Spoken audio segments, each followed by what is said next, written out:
Mr. Mohammad Zubair sir, our coordinator for the event, Dr. Deeptimai Das ma'am, Dr. Kalpana Hazarika ma'am, Dr. Amit Rao sir, Dr. Kiran Srivastava ma'am, Dr. Neha Jain ma'am, and our lovely audience. The subject for today's symposium is Impact of AI on Future Job Roles.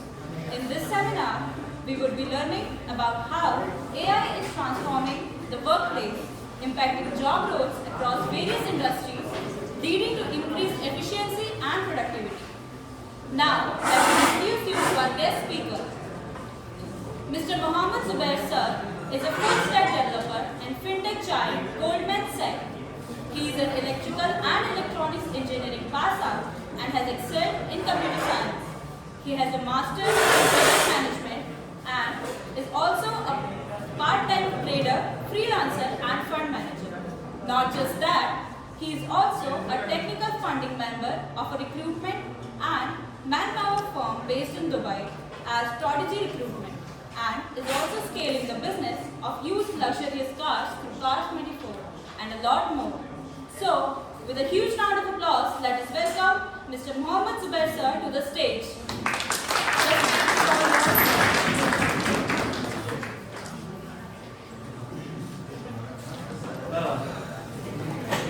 Tripoli, I guess, is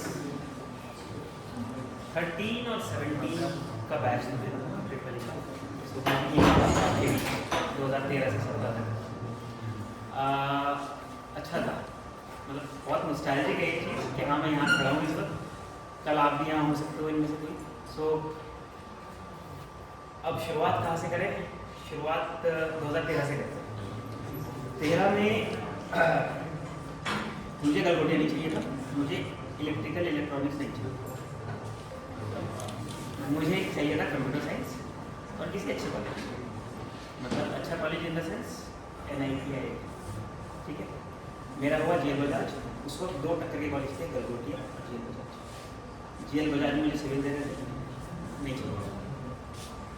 यहाँ मुझे electrical electronics में somewhat चाहिए ये भी नहीं थी, but फिर मैंने देखा कि हाँ ठीक है ये अच्छे कॉलेज हैं, इनमें से एक में जा सकते हैं, बट ब्रांच स्पेसिफिकली ट्रिपली मुझे मिल रही थी, आ गया। सो इंडिया में ना ऐसा होता है कि आप जो चाहते हो वो नहीं होता, आपकी लाइफ कोई और ड्राइव करता है, आपको उस लाइफ से अपना करियर बनाना है। आप में से कई सालों में ट्रिपल ही चाहिए होगा, तो अच्छी बात है आपके यहाँ, बट इसमें कभी रिग्रेट नहीं करना कि हाँ मुझे क्या मिला क्या नहीं मिला। यूजुअली लोग होते हैं कि मुझे CSIT चाहिए, CSIT नहीं है तो कुछ नहीं। मैं आपको ट्रिपल ही करूँ, मैं एज अ डेवलपर काम कर रहा हूँ और कई सारे CSIT वाले होते हैं ना मेरे नीचे काम करते हैं, उनको मैं सिखाता हूँ, टेक लीड हूँ। तो कंक्लूजन क्या है कि ये मैटर नहीं करता कि आप क्या कर रहे हो, कहाँ हो, कितने आपके एग्रीगेट परसेंटेज थी। मैं कभी टॉपर नहीं रहा, हमेशा से एवरेज स्टूडेंट रहा, but in the and in the long run ये मैटर करता ही नहीं कि आप किस तरह पढ़ रहे हो, क्या पढ़ रहे हो। बट इसका मतलब ये नहीं है कि आप कुछ पढ़ ही नहीं रहे हो और बस ठीक है हो जाएगा चल जाएगा, ऐसा भी नहीं होता। क्योंकि जब प्लेसमेंट स्टार्ट हुई थी यहाँ पे, आई रिमेंबर शुरू की 3 कंपनी में बैठ भी नहीं सकता था क्योंकि मेरे एग्रीगेट 65 नहीं। तो उन्होंने कहा कि you can not come in this drive क्योंकि आपके एग्रीगेट नहीं है। उस वक्त बुरा लगता है, दिल से बुरा लगता है कि हाँ यार मैं इसमें बैठ भी नहीं सकता, क्या पता मेरा सिलेक्शन हो जाता। बट लॉन्ग स्टोरी शॉर्ट, ये सब चीज़ें आपकी सबकी लाइफ में आएंगी step by step step by step step by step. और मैं मेरे साथ के जितने लोग थे ट्रिपली ब्रांच में, उसमें से एक बंदा शायद नहीं होगा जिसको मैं कह सकता हूँ कि अपनी लाइफ में अच्छा नहीं, सब अपने लेवल पे अच्छा करें। तो चाहे वो अपनी फील्ड में किसी ने अपना बिजनेस स्टार्ट करा, किसी कोई जॉब कर रहा है, किसी ने अपना बिजनेस स्टार्ट कर दिया। तो हो क्या रहा है कि सिनेरियो जो है ना, अब वो वाले सिनेरियो में ये रहा है कि एक टाइम हमारे टाइम में क्या था कि बीटेक में आ गए हो, अब आपको क्या होगा, जॉब मिल जाएगी, डिग्री मिल जाएगी, आप जॉब 9 to 5 जॉब करोगे एंड डन, आपकी लाइफ सॉर्टेड नहीं। सिनेरियो बहुत चेंज हो गया। मेरे टाइम में हुआ करता था कि कंपनीज आती हैं, इतने सारे बच्चों को ले जाती हैं, तो हम भी कहीं ना कहीं देखते कि यार प्लेसमेंट तो हो जाना है, ठीक है, और प्लेसमेंट हो जाना है और ठीक लाइफ फिर चली जाएगी, एक बार चलेगी। बट इस वक्त सिनेरियो ये है कि आप बीटेक कर लो, कोई गारंटी नहीं है कि आपको जॉब रेडी मिलेगी। तो हो क्या रहा है कि जब हमारे टाइम पे था तो मेरी एक प्लेसमेंट मिली एरिक्सन की इस कॉलेज से, तो कॉलेज प्लेसमेंट देता है, ऐसा नहीं कि कॉलेज नहीं प्लेसमेंट देता है, कॉलेज प्लेसमेंट देता है। एंड कंपनीज भी बहुत सारी है, आप में से कई सारे शायद लास्ट ईयर में होंगे, तो शायद प्लेसमेंट का आपका करीबी ओवर है। उस वक्त का सिनेरियो इस वक्त का सिनेरियो में डिफरेंस ये आया है कि हमारे टाइम पे एआई जैसी चीज़ थी। इनफैक्ट हमारे कोर्स में भी हमें पढ़ाया जाता था, लास्ट ईयर भी सब्जेक्ट था हमारा न्यूरल नेटवर्क से रिलेटेड। उस वक्त हमने से पहले सब्जेक्ट पढ़ा कि हाँ इसको सब्जेक्ट पढ़ना है, इसमें पास होना है, हमने दे दिया। पता नहीं था आगे जाके 3-4 सालों में ये चीज़ ऐसी हो जाएगी कि हर जगह यही हो जाएगा। आप में से किसने चैटजीपीटी का नाम सुना और यूज़ किसने करा, किस लिए असाइनमेंट बनाने के लिए, किस लिए यूज़ करा, क्वेश्चन का आंसर फाइंड करने के लिए। और किसने किस लिए यूज़ किया है, आर्टिकल्स के बुलेट पॉइंट बनाने के लिए। और प्रोजेक्ट्स बनाने के लिए, किस तरह के IoT based, RDP based. Please don't talk. लोग इसमें असाइनमेंट भी कर रहे हैं, लोग इसमें प्रोजेक्ट भी बना रहे हैं। अभी 4 दिन पहले मैंने भी इसमें कुछ काम किया था, मुझे एक कॉन्फ़िगरेशन फाइल थी, AWS में टेराफॉर्म होता है, आई डोंट नो मतलब कि आपको शायद ना पता हो, तो उसको अपडेट करना था एंड उसकी पूरी कॉन्फ़िगरेशन फाइल चेंज करनी थी। टेराफॉर्म से हम लोग CDK में शिफ्ट हो रहे थे, ये सब क्लाउड के वो हैं, AWS से टेराफॉर्म में शिफ्ट होना है, तो शायद सबके ऊपर से जाए, बट चीज़ समझने की ये है इसमें वो कॉन्फ़िगरेशन फाइल भी चेंज करनी है। पहले लोग क्या करते थे, कॉन्फ़िगरेशन फाइल में चेंजेस कर रहे हैं और चेक कर रहे हैं डिप्लॉय करके कि चल रहा है नहीं, ये एरर आ रहा है, इसको चेंज करेंगे। 3 से 4 दिन लग जाते थे एक कॉन्फ़िगरेशन फाइल चेक करने में। मैंने क्या किया, टेराफॉर्म फाइल ली, प्रॉम्प्ट्स उठाए, टाइप करा, चैटजीपीटी को बोला कि मुझे इसको CDK में कन्वर्ट करना है, मेरा ये कोड है, इससे रेफरेंस लो, इससे वेरिएबल उठाओ, प्रॉम्प्ट्स आपको अच्छी तरह आना चाहिए। उसने मुझे 20 मिनट में वो हर चीज़ दे दी जो मुझे चाहिए और मेरे पास सॉल्यूशन रेडी था। जिस चीज़ को करने के लिए 4 दिन चाहिए, मैंने क्लाइंट से 4 दिन नहीं 6 दिन मांग रखे थे, तो 6 दिन का मेरे पास टाइम था, 1 दिन में मेरा काम हो गया था, बाकी 5 दिन में अपना काम करने के लिए फ्री था, जो भी करना। सो इतना इफेक्टिव है चैट। आप तो शायद फ्री वर्जन यूज़ करते होंगे, इसका पेड वर्जन भी है, उसमें और कैपेबिलिटीज़ हैं जो आप शायद इमेजिन नहीं कर सकते कि क्या क्या कर सकता है। ये अभी शायद इंस्टाग्राम सभी यूज़ करते हैं आप, लेकिन यूज़ करते हैं। चैटजीपीटी के फ़ायदे भी हैं, AI के फ़ायदे भी हैं और AI के नुकसान भी हैं, बट वो कैसे लेवरेज कर रहे हो आप उस पर डिपेंड करता है। मैं अपना काम करता हूँ, यहाँ पर लिखा बहुत अच्छा डेवलपर है, ये सो 1 महीने से शायद मैंने 20-25 लाइन लिखी होंगी कोड की, तो मैं डेवलपर हूँ, इसका मतलब ये नहीं कि मैं रोज़ कोड कर रहा हूँ। स्टैक ओवरफ्लो किस किस का नाम सुना है, जो शायद हमें थोड़ा बहुत कोडिंग जानते हो, शायद मेरा नाम सुना। हाँ भाई, आप मोबाइल चला रहे हैं, स्टैक ओवरफ्लो नाम सुना है आपने, इसलिए होता है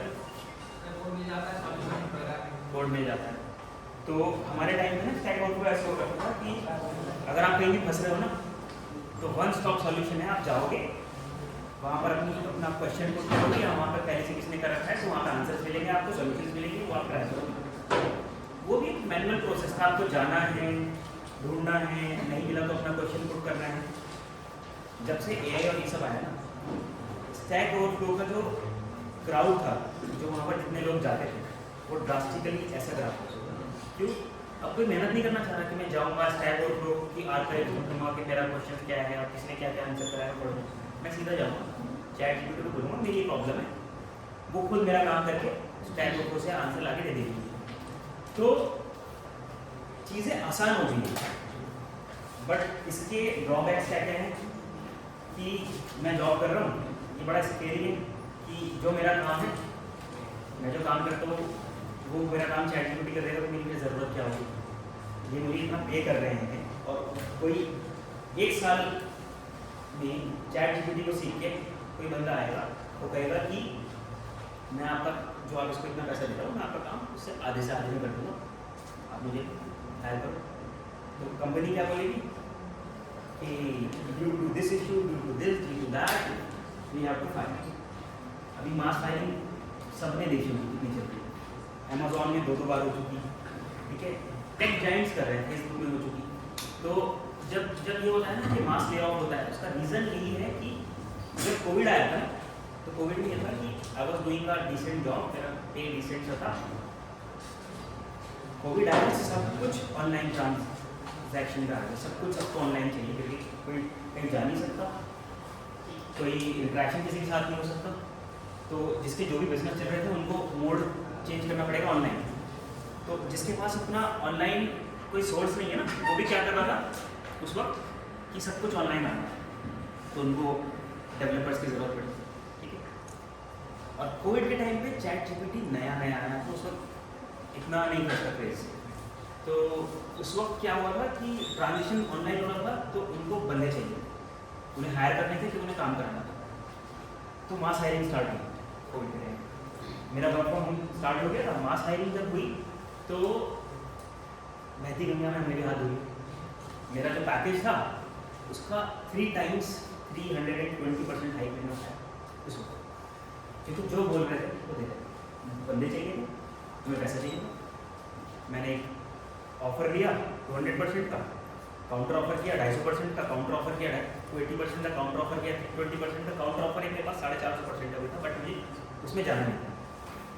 तो काउंटर पे काउंटर ले रहे थे ऑफर, काउंटर ऑफर समझते होगे कि एक आपके पास ऑफर लेटर आ गया, आप दूसरी कंपनी को दिखा दो कि मेरे पास इतने का भी पहले से है, तो तुम मुझे हायर करना चाहते हो तो मुझे बस इसको बढ़ा के दे दो। उसमें वो आपका इंटरव्यू नहीं लेते, कुछ नहीं करते, उनको पता है कि हाँ एक बंदे ने ले लिया है, थोड़ा बहुत जनरल सा लेंगे एंड आपको कह देंगे ठीक है मैं आपको इस पर इतना बढ़ा के दे दूँ, क्या अगर उनको चाहिए। तो काउंटर पे काउंटर ले रहे थे, बहुत काउंटर ऑफर्स लिए हमने, सबने अपना पैकेज बढ़िया कर दिया। फिर ऐसा भी नहीं है कि सिर्फ पैसे के पीछे भाग सकते, एक स्टेबल सी कंपनी मैंने चूज़ की और मैंने सेटल हो जाते हैं। वर्क फ्रॉम स्टार्ट हो गया, सैलरी बढ़िया चल रहा। अब फिर आया चैट जीपीटी। चैट जीपीटी में बार बार इसलिए यूज़ कर रहा हूँ क्योंकि ये सबसे ज़्यादा प्रोमिनेंट है, ये सबसे ज़्यादा यूज़ हो रहा है। ऐसा नहीं कि सिर्फ ये AI है, AI बहुत वास्ट चीज़ है। डायली टू शायद किसी ने सुना, डायली टू किसी ने सुना यहाँ पर? शायद नहीं सुना, तो थोड़ा सा अवेयर हो जाओ क्योंकि ये चीज़ दिक्कत करने वाली है आगे जाके। इसके साथ अगर नहीं चलोगे तो पीछे रह जाओगे। डायली टू में क्या है कि पहले मैं एक आर्टिस्ट था, मैं ग्राफिक डिज़ाइनर था, मैं लोगो जनरेट करता था, मैं लोगों को ग्राफिक्स जनरेट करके देता था, मेरी एक जॉब थी, मैं वो कर रहा था। एग्जाम्पल, डायली टू में all you have to do is I need a logo in drawing shape with this in this in this in this prompt logo. वो आपको एक में 3 वेरिएशन देगा, रीजनरेट करो 3 और देगा, रीजनरेट करो 3 और देगा, आपको जो पसंद है वो उठाओ यूज। ग्राफिक डिजाइनर की जॉब, पहले मैं कंटेंट लिखता था, कंटेंट राइटर था, बहुत अच्छा कंटेंट राइटर था। अभी क्या है, आपको आर्टिकल किसी ने बोला था यहाँ पर कंटेंट लिखना है, चैट जीपीटी को प्रॉम्प्ट दो, वो आपको पूरा लिख देगा, नहीं पसंद आया रीजनरेट करो, ठीक है। आपको लग रहा है चैट जीपीटी तो यार बहुत टिपिकल सा आंसर देता है, लोगों को पता चल जाता है कि ये चैट जीपीटी से प्रोड्यूस है, ठीक है, कोई बात नहीं, we have a solution for that. वहाँ से आप चैट जीपीटी से आंसर उठाओ। एक और AI वेबसाइट है, वो आपके आंसर को ह्यूमनाइज कर देती है, मतलब जनरल जैसे ह्यूमन कॉन्टेक्स्ट में कोई बोलता है, बातें करता है, आप वहाँ से आंसर उठाओ, वहाँ पर डालो, एक क्लिक दबाओ, वो आपको पूरे टेक्स्ट को ह्यूमनाइज कर देगी, ठीक है। असाइनमेंट बना रहे हो, चेक कर सकते हैं टीचर की प्लेगैरिज्म तो नहीं है, प्लेगैरिज्म नहीं है, कहीं से कॉपी तो नहीं करना है, उसका भी सॉल्यूशन उठाओ, बहुत सारी वेबसाइट अवेलेबल है, पुट करो, उसको एक बटन दबाना है, वो आपके कोड को, आपके आर्टिकल को या आपकी चीज़ों को रीजनरेट करके आपको कहना है कि मैं यहाँ बैठ रहा हूँ, ठीक है, वो आपको बस ये लिख के दे देगा मैं यहाँ बैठ रहा हूँ। जस्ट एन एग्जाम्पल, वो आपको चेंज कर देगा आपके कंटेक्स्ट को। If you go and try to find out कि कहीं से उठाया तो नहीं नेट पे से, वो आपको मिलेगा ही नहीं, क्योंकि वो उसने रीऑर्डर करके आपको दिया तो नेट पे ऐसा कुछ मिलेगा नहीं, इंडेक्सिंग उसकी हो नहीं पाएगी, तो किसी को पता नहीं चल पाएगा कि आपने नेट से कॉपी करा है। पहले माँ बाप जो थे बच्चों के लिए बैठे रहे हैं, उनका असाइनमेंट है यहाँ एक पोम लिखनी है विंटर वेकेशन पे या इस पे या दिवाली पे, तो बैठ रहे हैं वो अपना दिमाग लगा रहे हैं कि अब ये लाइन लिखो, ये लाइन मैच कर, ये करके अब क्या हो रहा है, all you have to do is ChatGPT पे जाओ तो प्रॉम्प्ट दो, I have to write a poem about this for standard this, कि वो ऐसा भी ना हो कि हाँ आपको ऐसी पोएम लिख के दे रहा है कि वो बच्चे को क्या टीचर को समझ नहीं आए, तो आपको प्रॉम्प्ट दे रहे हैं वहाँ पर कि इस स्टैंडर्ड के लिए चाहिए, वो उसी स्टैंडर्ड में उसके वर्ड चूज कर देगा। एक और प्रॉम्प्ट दे दो उसको ChatGPT को। प्रॉम्प्ट समझते हो क्या होता है ChatGPT में? कि आप ChatGPT को, एक होता है नॉर्मल ChatGPT कमांड्स, बच्चे ने बोला कि कमांड्स, तो क्या प्रॉम्प्ट कमांड भी होते हैं, बट कमांड को तुम ये भी कह सकते हो कि ChatGPT को right a poem about given, एक स्पेसिफिक ChatGPT को इस तरह डिजाइन करा गया है कि वहाँ पर भी कुछ स्पेसिफिक कीवर्ड्स है जो आप अगर दोगे ना तो उसका आंसर बहुत अच्छी तरीके से वैरी होकर है। तो एक नई जॉब क्रिएट हुई है प्रॉम्प्ट इंजीनियर की। वो क्या होता है कि they hire you, all you have to do and all you have to know is कि आपको ChatGPT को कमांड कैसे देने हैं कि आपको उसका आंसर मिल जाए उस तरीके से, इस तरीके से आपको चाहिए। तो एक नई जॉब क्रिएट हो गई प्रॉम्प्ट इंजीनियर, जो शायद 3 साल पहले किसी ने सोची नहीं होगी कि जिस इंसान को सिर्फ कुछ लाइनें लिखनी आती है उसको आप इतना हाई पैकेज दोगे कि आप सोच नहीं सकते। प्रॉम्प्ट इंजीनियर की सैलरी यू कांट इमेजिन, अगर इंडियन करेंसी में कैलकुलेट करूँ 30, 35, 40 lakh per annum prompt engineer. तो सिनेरियो देखो कैसे चेंज हो रहा है। अब इस सिनेरियो चेंज जो हो रहा है इसमें करना क्या है, बैठे रहे, सिनेरियो चेंज होता रहेगा, हमारी जॉब है जब तक चल रही है, जब हमारी ज़रूरत नहीं रहेगी निकाल देंगे, तो ऐसे सर्वाइवल नहीं होने वाला। मैं जब इधर एज ए डेवलपर हायर हुआ था, शुरुआत मैंने की थी इलेक्ट्रिकल इलेक्ट्रॉनिक्स से, मैंने सीमेंस में ट्राई करा, ठीक है, श्नाइडर में ट्राई करा, रेजी में डाले, बदल के डाले, वहाँ से कुछ नहीं आता। तो क्योंकि उन कंपनी को चाहिए कि आपकी एज 23 है, आपका एक्सपीरियंस 25 साल होना चाहिए, ठीक, तो वो कभी होगा ही नहीं। तो वहाँ कुछ नहीं हुआ, इधर आता है हमारे सब चाहते हैं कि जो मैंने पढ़ा है ना उसकी कोर जॉब लग जाए, बट ये हार्श रियलिटी है कि कोर जॉब इसकी लग गई तो बहुत बढ़िया, फिर उसे छोड़ना नहीं चाहिए, चाहे कितना ही पैकेज पे लगे, कुछ भी लगे, पकड़ लो, क्योंकि जो आपने 4 साल पढ़ा है उसी में आपको आपकी जॉब लगनी है, वो आगे जाकर आपको बहुत बेनिफिट है। ठीक है, मुझे एज ए ट्रिपली गाय एक लेवल पे आके अगर मुझे और आगे बढ़ना था ना, तो एक ही से दिक्कत आई थी कि मुझे MBA करना पड़ा। तो कोविड का फायदा दोबारा उठा लिया मैंने। कोविड में ये चल रहा था कि जो नॉर्मल कोर्सेज हो रहे थे ना, जो नॉर्मल क्लासरूम कोर्सेज होते थे वो भी ऑनलाइन मोड पे आ रहे थे, कभी और ऑनलाइन क्लास चाहिए। तो भारतीय विद्यापीठ की कॉलेज है, वहाँ उन्होंने MBA का कोर्स चलता था, उन्होंने डिस्टेंस नहीं ऑनलाइन मोड ऑफ एजुकेशन का कोर्स निकाला जिसमें आपकी डिग्री पे डिस्टेंस नहीं लिखा। तो कर लेते, अच्छी बात है, सब कुछ ऑनलाइन चल रहा है तो निकल। तो मैंने MBA करा इन प्रोजेक्ट मैनेजमेंट की IT। तो मेरा MBA हो गया, पता भी नहीं चला, घर बैठे बैठे एग्जाम दे दिए, ठीक है, मेरे को मास्टर डिग्री आ गई। बट ये करना जरूरी था। क्यों जरूरी था करना? क्योंकि फिर वही बात है, वक्त के साथ अगर नहीं चलोगे तो पीछे रह जाओगे। अगर मैं सोचता हूँ क्या जॉब है अच्छी खासी, MBA करने में मैं 2 लाख रुपये में बट फिर भी करा क्योंकि ज़रूरी था। तो इस वक्त ज़रूरी आपके लिए ये है कि जो चीज़ सिनेरियो चल रहा है ना उससे अवेयर हो जाओ कि आगे आगे क्या होने वाला है। फॉर एग्जाम्पल आप से कई लोग सोच रहे हैं कि हमें क्या है, ये तो कोडिंग से रिलेटेड है, हम तो इलेक्ट्रिकल के बंदे हैं। मेरी एक दोस्त है, वो रिसर्च में है, सीमेंस में, तो बैंगलोर में। तो वो बताती है कि रिसर्च, वो पहले बोलती थी कि रिसर्च में तो मुझे एक्सपेरिमेंटल मेथोडोलॉजी चाहिए, तो हमारी जॉब कि हम रिसर्च करते हैं, तो रिसर्च करने के लिए हमें ज़रूरी होना होता है, हम डेटा देखते हैं, हम उसको एनालाइज करते हैं।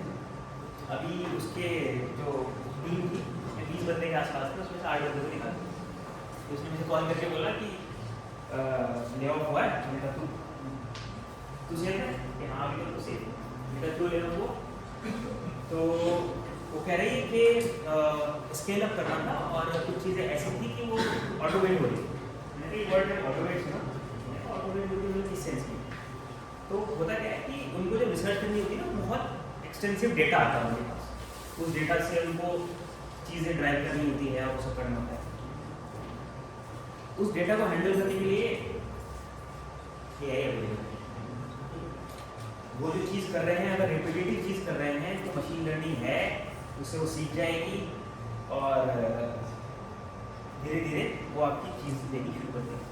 तो अब इसका मतलब क्या है कि हम कुछ कर नहीं सकते, कर सकते हैं। क्या करना है कि जो चीज़ चल रही है ना, उससे अवेयर रहो और ये देखो कि उसकी लेवरेज कैसे ले सकते हैं। होता क्या है कि डेटा आया है कि 2025 तक 87 मिलियन जॉब जो है ऑलमोस्ट वो खत्म हो जाएंगी AI की वजह से। तो सबने बवाल मचा दिया कि यार AI जो है वो बुरी चीज़ है, इतनी सारी जॉब जो है वो खत्म होने वाली है और ह्यूमन एफर्ट जो है वो सारा खत्म हो जाएगा किसी भी चीज़ में, ह्यूमन इंटरवेंशन रहेगा नहीं, जॉब्स खत्म हो जाएंगी, बेरोजगारी बढ़ेगी, ये वो। उसके साथ साथ वो पूरा डेटा देखा, डेटा ये था कि 87 मिलियन जॉब्स खत्म हो रही हैं और 97 के आसपास क्रिएट हो रही है, पूरा डेटा ये था। तो 97 जो क्रिएट हो रही है कैसे क्रिएट होती है, एग्जाम्पल बताता हूँ आपको, आपके लिए शायद हो जाएगा सर। तो डॉक्टर्स जो सर्जरी करते हैं, सर्जरी करते वक्त ना उनका क्या होता है कि ह्यूमन एरर की वजह से बहुत सारी कैजुअलिटीज होती हैं, डेथ्स होती हैं। तो ऐसा नहीं है कि कोई बहुत अच्छा सर्जन है तो उससे गलती नहीं होती, ह्यूमन है, गलती होती है, human are prone to errors, ऐसा कुछ नहीं है। तो अब क्या सीन है कि रोबोटिक आर्म्स आ गए, इनफैक्ट मेरा ट्रिपल ई का लास्ट ईयर प्रोजेक्ट हुई था, मैंने रोबोटिक आर्म बनाया था। तो वो क्या होता है, उनका प्रिसीजन बहुत अच्छा होता है, एरर के कोई चांस नहीं होते। तो जब आपकी सर्जरी परफॉर्म होगी, आपको पता है कि ये सर्जरी ऐसे ऐसे ऐसे ऐसे होनी है, तो मशीन को सब पता है, प्रिसीजन उसकी डॉट टू डॉट है, ह्यूमन एरर के चांसेस नहीं है। तो क्या डॉक्टर्स की ज़रूरत नहीं है, नहीं, डॉक्टर की वो वाली जॉब जो है वो रिप्लेस हो गई, बट क्या जॉब नहीं क्रिएट हुई कि कॉम्प्लेक्सिटी अगर आ गई सर्जरी में और वो सिनेरियो मशीन में फीड नहीं है, तो वो क्या करेगी, कॉम्प्लेक्सिटी आती है। तो उस केस में क्या होगा, डॉक्टर की जरूरत पड़ेगी। ऐसा तो नहीं है कि आप कहेंगे कि डॉक्टर को होल्डिंग पे रखो, उनको लेके आएंगे, जरूरत नहीं। डॉक्टर्स को सीखना पड़ेगा how to operate these machines. Background में डॉक्टर है, कर रहा है चीज़ें, बट वो इसका यूज लेवरेज करके, इसको यूज करके कर रहा है। नाउ अगर डॉक्टर को एक चीज़ ऑपरेट करनी है बॉडी पे, उसको पता है कि मैं इस मशीन को, अगर मुझे अपना हाथ ऐसे चलाना है इसको सीव करने के लिए, तो इस मशीन को मुझे ऐसे ऑपरेट करना है ताकि वो ऐसे चले, तो उसको सीखना पड़ेगा। अब एक नई जॉब क्रिएट हुई, प्रॉम्प्ट इंजीनियर की मैंने बताया, एक नई जॉब क्रिएट हुई, तो जॉब बहुत क्रिएट हो रही है, जॉब जा रही है बट जॉब क्रिएट हो रही है। अब कुछ जॉब्स ऐसी हैं जिसमें आप अनफॉर्चुनेटली कुछ कर नहीं सकते, कंटेंट। अब कंटेंट में क्या इनोवेशन कर लेगा कोई इंसान और क्या सीख लेगा, कंटेंट आप डालोगे तो आपको जनरेट करके देगा AI, क्या करोगे उसके बाद। तो एनीवन भी सोच सकता है कि हाँ कंटेंट क्रिएटर क्या कर सकता है अगर AI की जॉब लेगा, कोई भी। मैं भी ऐसी था, जब कोई आता था कुछ बोलता था, मैंने बहुत सारे सेमिनार करे हैं ऑडिटोरियम में, बैठा रहता था,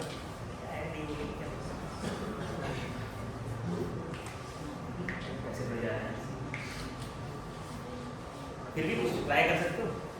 लेकिन मैं बोलता था, मैं कुछ भी आया, कुछ भी समझ आया, मैं बोलता था। मेरे पास एक सेट पर टी शर्ट भी है, ऐसे जाके बैठ गया था, मैंने बोल दिया था, तो किस आंसर सही हो गया था, पूरा टी शर्ट भी दी थी। कुछ भी बोलना चाहिए, क्या कर सकता है, कुछ सोचो, नहीं आता ये किसी को बोलना नहीं।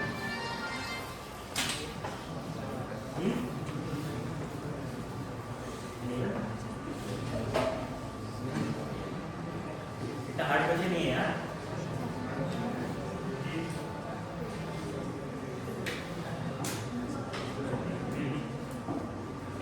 बोल कर रहा क्या? चलो चलो ट्रैक चेंज कर दे। क्वेश्चन ये था कि अगर एक कंटेंट राइटर है उसकी जॉब AI ले गया तो करेगा क्या करेगा? फेक डॉक्यूमेंट भी क्रिएट कर सकते हैं, हाँ फेक कंटेंट भी क्रिएट कर सकते हैं। अभी मोदी जी ने ये बोला था कि AI के साथ साथ दिक्कतें आएंगी, और एक सबसे बड़ी दिक्कत ये बताई थी कि फेक न्यूज़ क्रिएट हो सकती है। उन फेक न्यूज़ को वेरीफाई कौन करेगा? तो अगर कोई लिख रहा है कोई आर्टिकल, ठीक है, उस आर्टिकल का जो डेटा आया है वो रेलेवेंट है, ठीक है, उसको चेक करना है, तो वो चीज़ कर सकते हैं आप कि हाँ वो चीज़ करनी है तो किस तरह कर सकते हैं। फिर और क्या कर सकते हैं? किसी ने ओपन एआई का नाम सुना है? ये न्यूज़ में बहुत चल रहा है। क्या हुआ ओपन एआई में, कुछ पता है?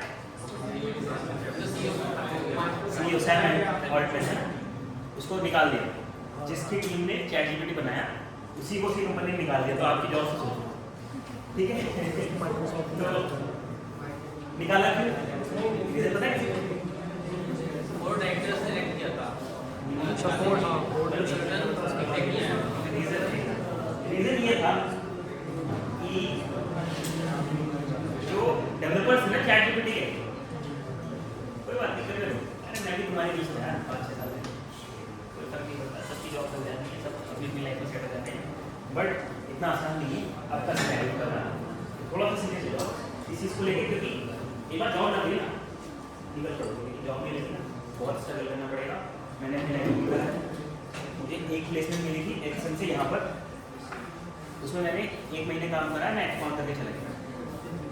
एक्सपॉन्डिंग में एक्शन से मैं एक्शन में दोबारा जा नहीं सकता, 1 महीने काम किया था, मुझे नाइट शिफ्ट मैंने छोड़ दिया। तो किस किस का गेट देने का प्लान लेके आगे बढ़ेंगे, हम करेंगे? अच्छा, वही लैपटॉप गेट निकालना और इसी का नहीं।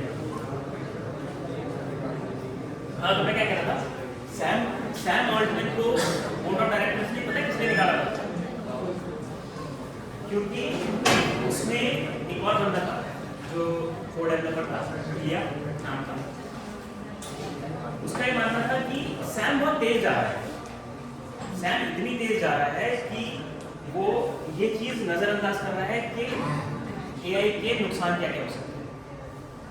तो इसलिए उसने डिसीजन लिया बोर्ड मेंबर के साथ मिलकर सैम को रोक दो, वरना वो हमें कुछ बता नहीं रहा कि वो क्या कर रहा है तो चले जा रहा है, तो इसके बहुत एडवर्स इफेक्ट भी हो सकते हैं।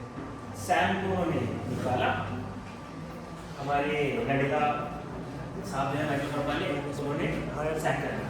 उन्होंने कहा यार ये बंदा मुझे चाहिए, इस बंदे ने ChatGPT बनाया, उसको पता है फ्यूचर क्या है नडेला का।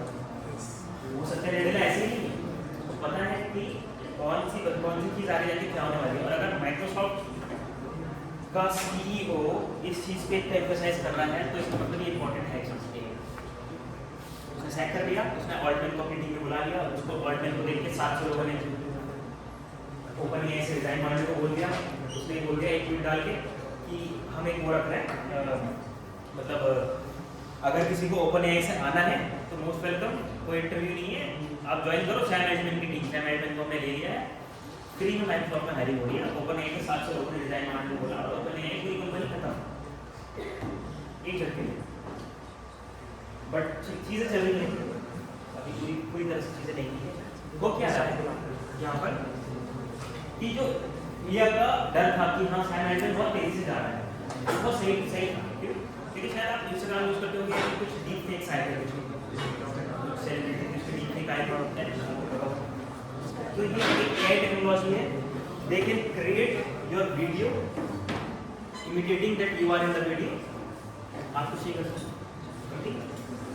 तो AI के यूजेस किस लेवल तक बढ़ चुके हैं, और ये सिर्फ 10% है जो आप अभी देख रहे हो। जितना आप देख रहे हो सिर्फ 10% है, सोचो और AI क्या क्या कर सकता है। सैम का यही कहना था कि AI इतना इंटेलिजेंट हो जाएगा एक जगह जाके कि फिर वो ह्यूमंस को पीछे छोड़ देगा। शायद आपने पुरानी मूवी देखी होगी आई रोबोट टाइप, विल स्मिथ की, क्या होता था उसमें, सारी बहुत चीज़ें आई हैं। और machines taking over the world, AI taking over the world, ये सच है। अगर इसको मॉनिटर नहीं किया गया तो शायद ऐसा हो भी जाए। किसने सोचा था कि पूरा कोड एक बार में कोई चीज़ लिख सकती है? सेम वैसे ही जैसे किसी ने नहीं सोचा होगा कि हाँ कभी इतनी बड़ी मशीन पे तो आगे बहुत सारी चीज़ें होने वाली हैं। और जॉब सिनेरियो को लेके स्पेसिफिक मैं बोल रहा हूँ, बहुत चीज़ें चेंज होने वाली हैं। आप सब यहाँ बीटेक कर रहे हो सिर्फ इसलिए कि जॉब अच्छा पैकेज, और अगर वही नहीं अच्छी हो पाएगा तो भी फायदा नहीं। मैं बता रहा हूँ ये सब वो बंदा सही कर रहा है, बढ़िया लिख रहा है, बहुत सही चीज़ है। ये करना यही है, असाइनमेंट बनाओ, कोई डन विद इट, पास हो जाओ बस और निकलो।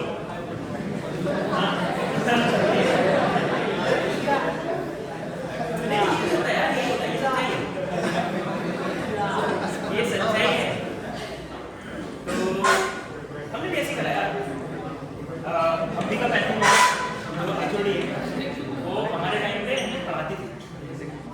डॉक्टर प्रभाकर तिवारी को तो नहीं आपके टाइम पे थे नहीं, तो आगे सबके टाइम पे अंबिका मैम ने एचओडी। तो जब अंबिका मैम में पढ़ाती थी तो हमारा टीचर स्टूडेंट वाला रिलेशनशिप था, एचओडी का आइडिया तो रहता था, बट फिर भी काफ़ी टाइम लगा। तो जिस वक्त मैं एक कंपनी में ना इंटरव्यू देने गया तो उस वक्त मेरा प्रैक्टिकल था, तो प्रैक्टिकल फाइनल एग्जाम था और मैं बाहर हुआ। मैंने अंबिका मैम को बोला मैम मेरी एक इंटरव्यू है और अभी तक तो कॉलेज में तो मुझे तीन कंपनी में बैठने ही नहीं दिया, बाहर भी मिस हो जाएगा ना, क्या तो इतनी सपोर्टिव थी मैम ने कहा कि तुम मुझे अलग से आके देना ऑफ द चार्ट ये चीज़। तो उन्होंने फाइनल ईयर का प्रैक्टिकल मुझसे अलग दिलवाया था, सबके साथ भी दिलाया था। उन्होंने इतना कॉपरेट किया था मेरे साथ और मेरा उस कंपनी में हो गया था एंटिटी डेटा, किसी ने नाम सुना हो तो वो एंटिटी डेटा कंपनी में हुआ था। उस वक्त मेरा प्लेसमेंट हो गया था, उन्होंने उसी वक्त ऑफर लेटर दे दिया, मुझे ज्वाइनिंग डेट नहीं दी थी और मेरे जॉब करने के 2-2.5 साल बाद उनका कॉल आया था मेरे पास कि सर आप ज्वाइन करना चाहते हैं क्या। मेरा पैकेज उन्होंने दिया था 2.75 लाख, बहुत बड़ा पैकेज था और उन्होंने 2.5 साल मुझे एसेंशियल में जॉब करते हुए हो गए। तो उन्होंने उनकी कॉल आई मेरे पास डेटा वालों की, सर आपका ऐसे सिलेक्शन होगा और आप ज्वाइन कर सकते हो क्या। मैंने ऐसे मजे ले ली, मैंने कहा कहाँ, मैंने कहा बैंगलोर, बहुत सस्ता शहर है। तो मैंने कहा अच्छा और मेरा पैकेज जो था वो टाइम हो गया, क्या समझ में आ रहा है कितना करोगे। मैंने कहा सर अराउंड 4.5 बैंगलोर में यार रेंट का खाने का खर्च निकल जाएगा। तो ठीक है, उनको मैंने बोला, मैंने कहा नहीं मुझे नहीं आना, ऐसे जब उसको जॉब कर रहा था अच्छे पैकेज। तो सिनेरियो में तो यही बताना चाह रहा हूँ कि ऑन पेपर आप क्या मार्क्स लाते हो वो एक लेवल तक मैटर करता है, वो इस लेवल तक मैटर करता है कि आपको प्लेसमेंट में बैठने दे रहे हैं, क्योंकि बहुत जरूरी है। तो आप देख लो कि 65 चल रहा है, 70 चल रहा है, उतना मेंटेन करो, 71 72 मेंटेन करो, टॉपर बनने की रेस में मत आओ, कुछ नहीं होना। 4 साल में कुछ लोग आएंगे ना, वो लोग इस तरह की बातें करेंगे, पढ़ो ये करो, मैंने करूँगा क्यों, मैं खुद ऐसा दूँ, मैंने खुद ऐसा नहीं करा। मैंने अपनी जॉब जिस तरह से स्टार्ट करी थी, जो मेरा स्ट्रगल रहा उसके हिसाब से अगर मैं देखूँ तो लाइफ में मैंने स्टार्ट किया as electrical engineer, hop on किया एज अ C# डेवलपर, वहाँ से आया मैं Angular developer, React developer, analytics developer, full stack developer, अब क्लाउड डेवलपर में जा रहा हूँ। ठीक है, तो फेज तो ऐसे चेंज हो रहा है लाइफ में।